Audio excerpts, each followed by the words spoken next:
okay. This message is more about like for yoga teachers or even not yoga teachers, but they're well known to be interested about this stuff. So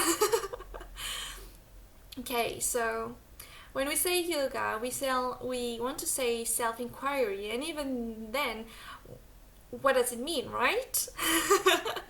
So there is a lot of culture and a lot of tools and exercise and so many perspectives and approaches to it.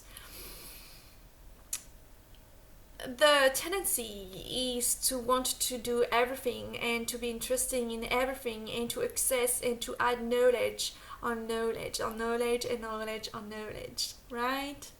So just remember, it is much more simple than that. Much more simple. Just catch yourself if you're distracting yourself. And if you're catching yourself doing that, that's totally fine. And you can choose to continue this distraction and but continuing this observation of the thing, right? And at what point it will certainly, most probably, shift. Okay.